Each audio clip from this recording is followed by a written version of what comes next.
32 लोग मिलकर एक 13 साल की बच्ची पर टूट पड़े तो उसे आप क्या कहेंगे? हाँ, हम और आप जब मर्दों के लिए आवाज उठाने में लगे थे तब राजस्थान में कुछ ऐसा हुआ जिसे सुनकर रूह कांप जा रही है। क्योंकि राजस्थान में 1 2 3 नहीं बल्कि 32 दरिंदों ने मिलकर एक 13 साल की मासूम को 5 दिनों तक नोच डाला। 13 साल की बच्ची को 5 दिनों तक। यह सोचकर डर लगता है कि उस बच्ची ने इन 5 दिनों में कितनी बार मदद के लिए हाथ जोड़े होंगे, कितनी बार रो रो कर कहा होगा कि प्लीज घर जाने दो। आपको गुस्सा आ रहा है ना, नफरत हो रही होगी, लेकिन जरा ठहरिए क्योंकि अब जो बताने वाला हूं मैं आपको, उससे आपको घिन आएगी। ये सब किसी सुनसान जंगल में नहीं हुआ है, ये शहर के बीचों बीच हुआ है, होटलों के कमरों में, जहां रिसेप्शन था, रजिस्टर था, स्टाफ था, सीसीटीवी था, सब था, बस इंसान नहीं थे। जिस रिक्शे वाले को उस बच्ची ने भैया प्लीज घर तक छोड़ देंगे कहकर बैठाने की रिक्वेस्ट की थी, उस रिक्शे वाले ने उसे किडनैप कर बेच दिया, जैसे मंडी में बकरा बिकता है।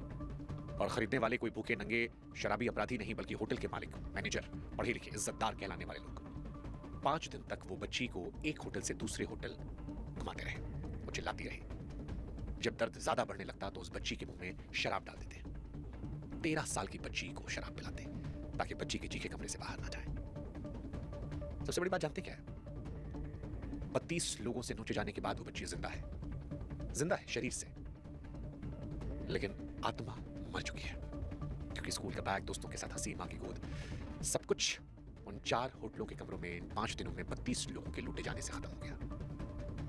और सबसे दुखद जानते क्या है? हमारा आपका रवैया।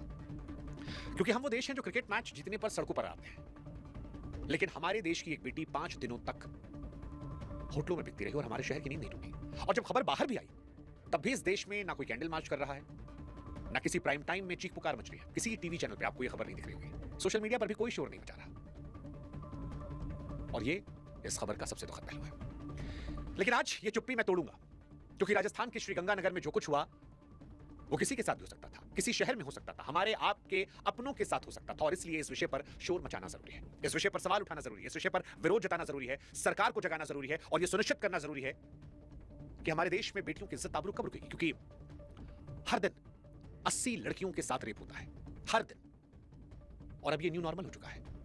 अगर महिला अपराध केसेस की बात की जाए वो तो लाखों में है, और उसी में से एक केस 18 जून की रात को हुआ था। नमस्कार, मैं हूं शुभांकर और यह खबर बड़ी तकलीफ दे रही है मुझे, बहुत बहुत बहुत तकलीफ दे रही है, दिल टूट पड़ा है।